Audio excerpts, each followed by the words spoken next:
السلام علیکم۔ آپ دیکھ رہے ہیں آئینہ اور میں ہوں محمد طاہر۔ آج بہت ساری خبریں ہیں۔ سدا بہار عمران خان کا موضوع برقرار ہے۔ آج انہوں نے صحافیوں سے بات چیت کی ہے اور جو ان پر مقدمات چل رہے ہیں اس سماعت کے دوران جو صحافیوں سے ان کی ایک محدود سی گفتگو ہوتی ہے وہ روز ہی ایک خبر بنتی ہے اور اہم ترین خبر بنتی ہے۔ آج انہوں نے کچھ اہم نکات پر بات کی ہے، اس کو ہم زیر بحث لائیں گے۔ اس کے علاوہ آج پاکستان کے سیکریٹری خارجہ نے پاکستان کے اندر جو بھارت کی طرف سے دہشت گردی ہو رہی ہے اس کے ایک منصوبے کو بے نقاب کیا ہے۔ اس منصوبے کے تحت دو ایسے لوگوں کی شناختیں ظاہر کی گئی ہیں اور ان کے پاسپورٹ کے عکس بھی دیے گئے ہیں، اشوک کمار اور یوگیش کمار، جو پاکستان کے اندر ٹارگٹ کلنگ میں براہ راست ملوث ہے۔ ایک کا جو پاسپورٹ میں دیکھ سکا ہوں، اس میں جو بتایا گیا ہے، جو لکھا ہوا ہے، وہ جے پور سے ان کا تعلق ہے۔ تو یہ جو منصوبہ ہے بھارت کا پاکستان میں ٹارگٹ کلنگ کا، یہ کوئی نیا منصوبہ نہیں ہے۔ ہم کلبھوشن جادھو کو جانتے ہی ہیں اور اس سے پہلے بھی بے شمار واقعات ہیں۔ میں نے چند سال پہلے اس پورے کھیل کو اس وقت سامنے رکھا تھا جب ابھی کینیڈا اور یورپ میں بھارت کی طرف سے جو ٹارگٹ کلنگ ہو رہی تھی سکھوں کی، وہ واقعات سامنے بھی نہیں آئے تھے۔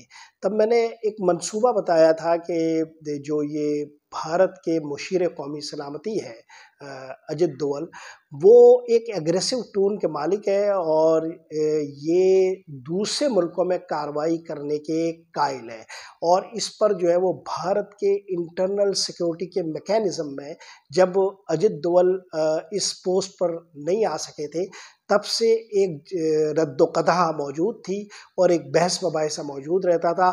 اجت دوول یہ کہتے تھے کہ دنیا میں جو بھی ٹیررسٹ ہے یا دنیا میں جو بھی کارروائیاں کرنے والے گروپس ہیں وہ ہمیشہ پیسوں پر کام کرتے ہیں، آپ انہیں زیادہ پیسے دے کر اپنے مقاصد کے لیے مولڈ کر سکتے ہیں، اس میں ڈھال سکتے ہیں۔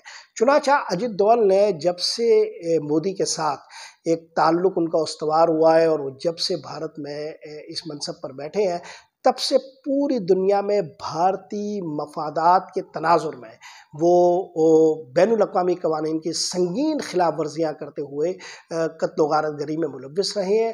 یہ ایک سادہ معاملہ نہیں ہے، اس پر پھر بعد میں ظاہر ہے بہت ساری چیزیں سامنے بھی آ گئی ہے۔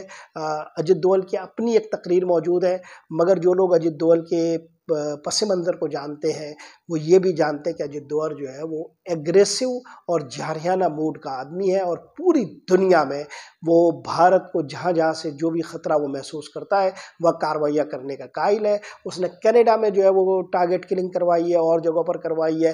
تو بنیادی طور پر یہ منصوبہ اصل میں اجت دوول بیک منصوبے ہیں جو پوری دنیا میں ریویل ہو رہے ہیں۔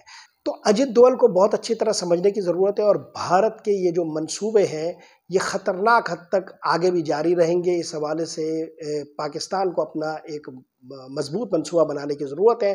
یہ بھی واضح رہنا چاہیے کہ اب جو اگلے 1-2 ماہ ہے اس میں ہمیں بھارتی سرحدوں کی طرف سے ایک تناؤ کا سامنا رہے گا، کیونکہ اب بھارت کے جو انٹرنل پالیٹکس ہے، انتخابات وہاں ہو رہے ہیں اور اس میں مودی جو ہے وہ ہمیشہ انتخابات کے اس ماحول میں پاکستان کے ایشو کو زندہ کرتا ہے، پاکستان کے خلاف ایک مہم بناتا ہے اور مسلمانوں کے خلاف بھارت کے اندر جو ہے وہ مختلف قسم کا ایک ماحول بناتا ہے۔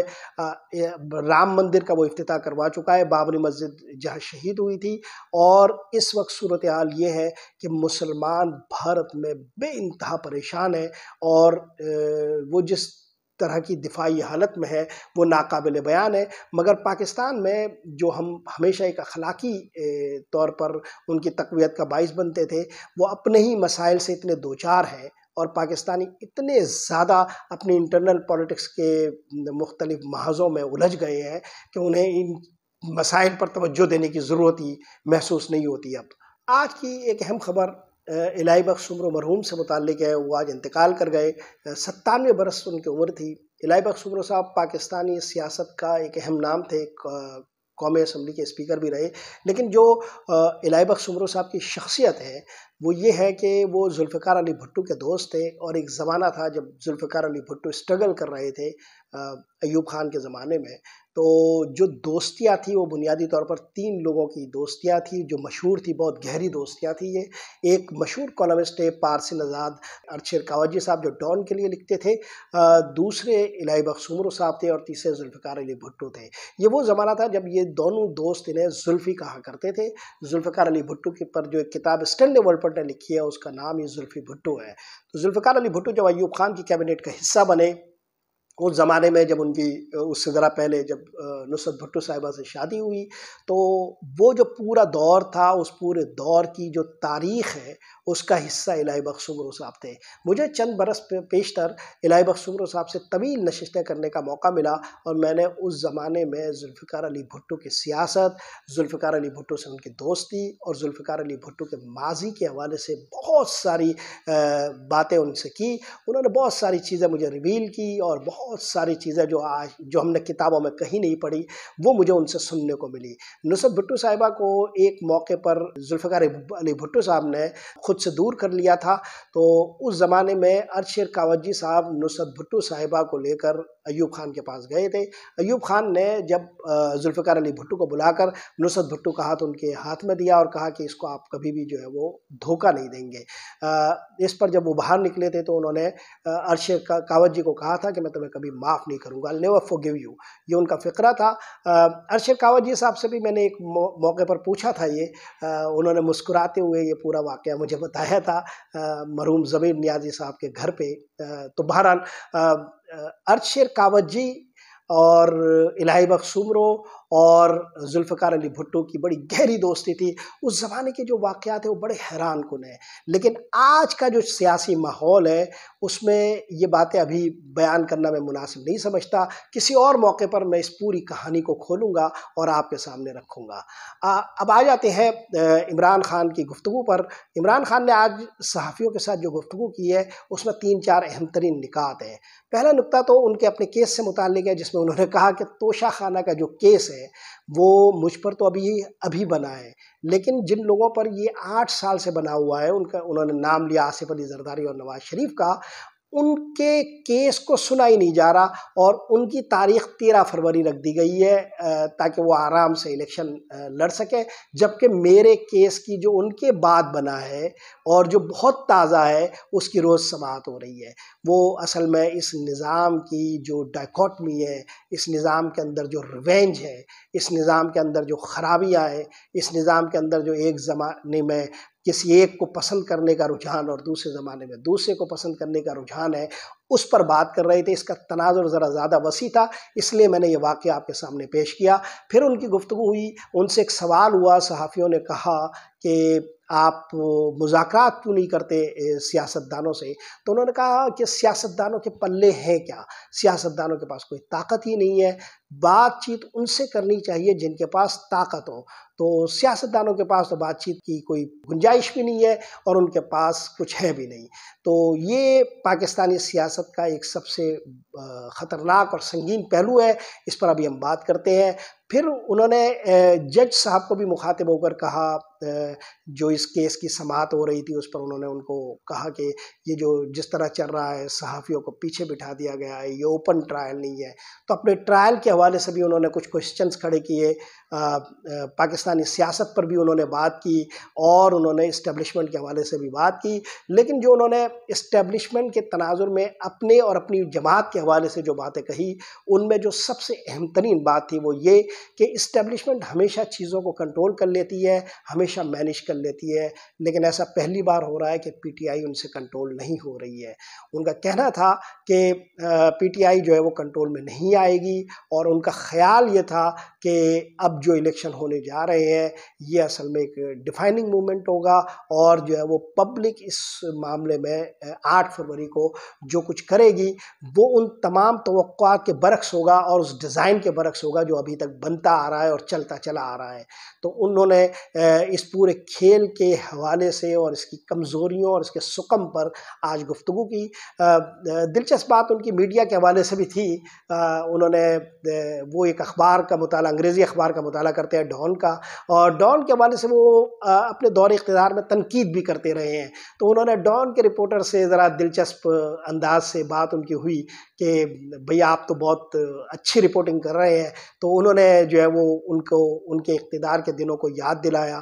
عمران خان کا یہ معاملہ ہے کہ وہ اپنے کسی بھی ایسے معاملے پر جن پر انہیں توجہ دلائی جائے یا جو ان کا ڈل مومنٹ ہوتا ہے یا جس میں ان کی کوئی غلطی ہوتی ہے تو وہ اس کا سامنا کرتے ہیں غیر مبہم طور پر.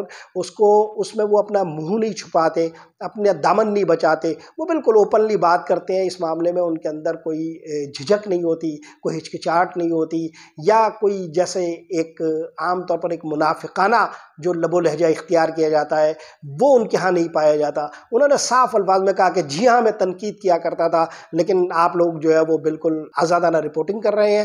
تو عمران خان جو ہے وہ جو جیل میں جس اخبار کا مطالعہ کر رہے ہیں وہ یہ انگریزی اخبار ہے، اور اس کے ہی رپورٹر سے ان کی یہ بات چیت چل رہی تھی. ڈان کے جو رپورٹر ہے، کورٹ رپورٹر، وہ بہت اچھی رپورٹنگ بھی کرتے ہیں. اگر آپ کورٹ کی رپورٹنگ کو دیکھیں تو جو ڈان رپورٹنگ کرتا ہے وہ بہت عمدہ رپورٹنگ ہوتی ہے.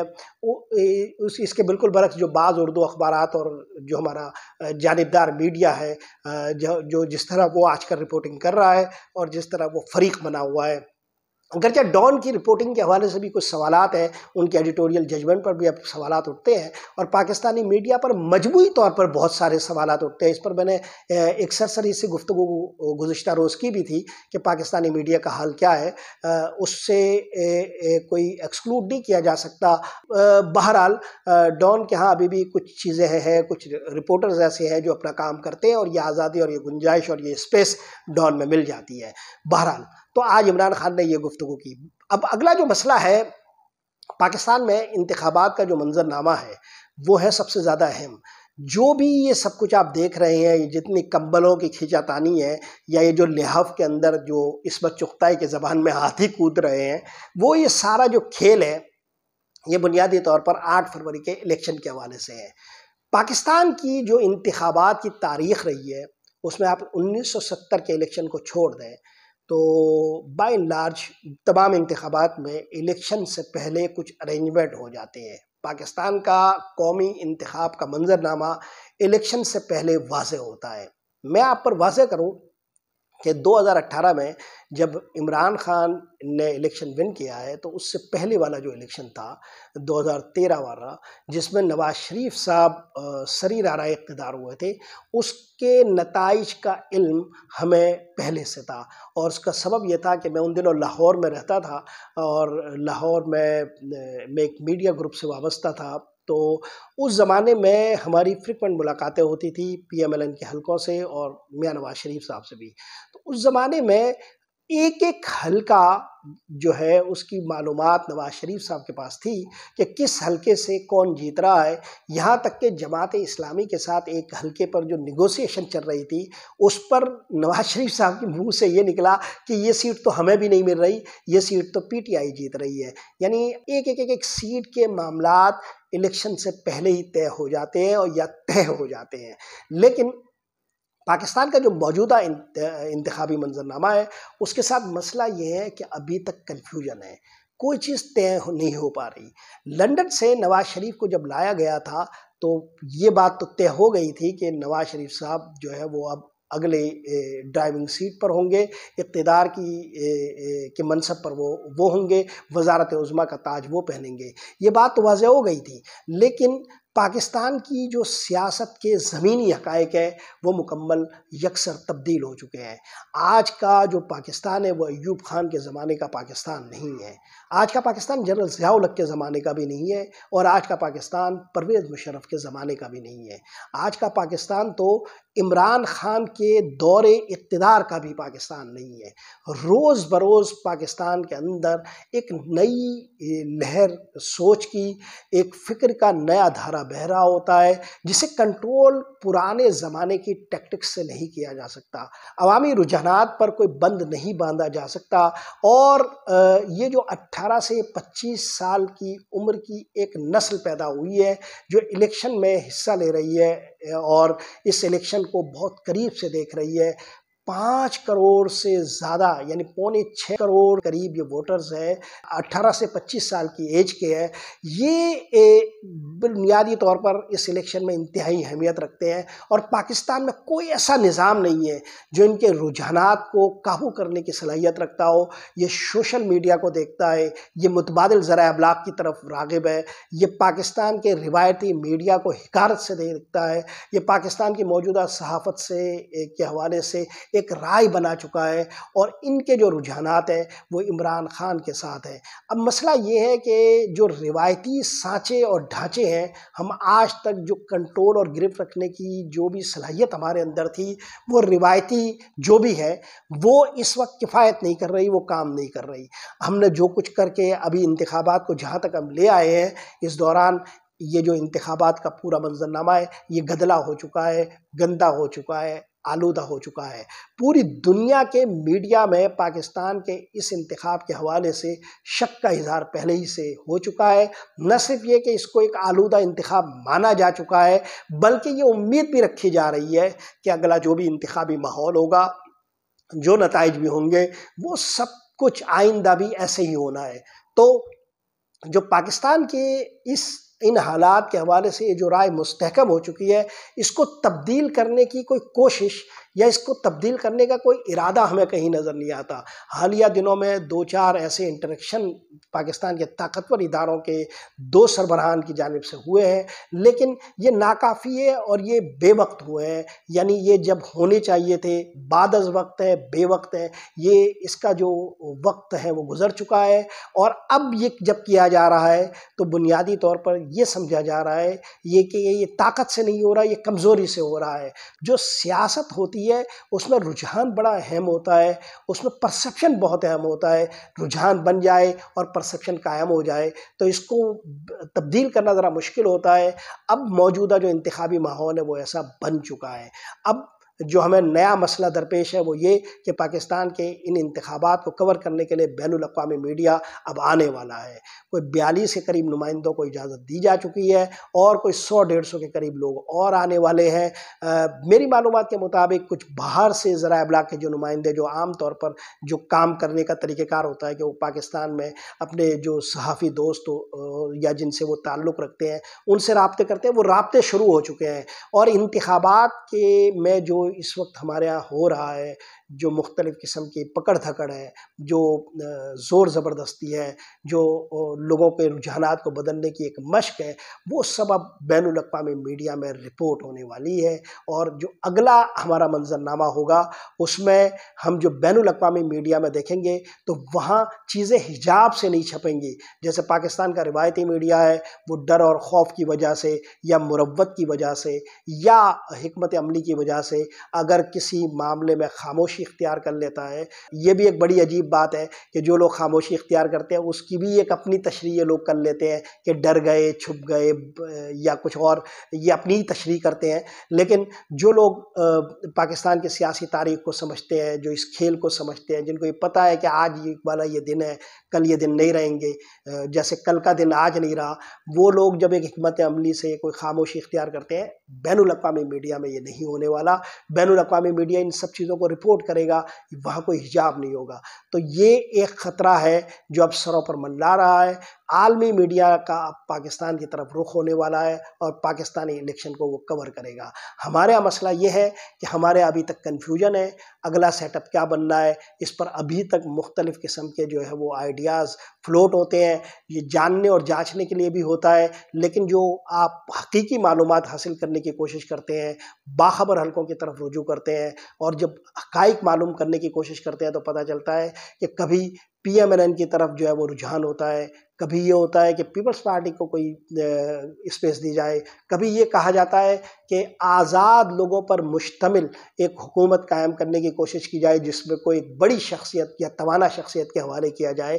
یہ مختلف قسم کے رجحانات، مختلف قسم کے آئیڈیاز اس وقت زیر بحث ہے، جبکہ انتخابات میں 11-12 دن رہتے ہیں۔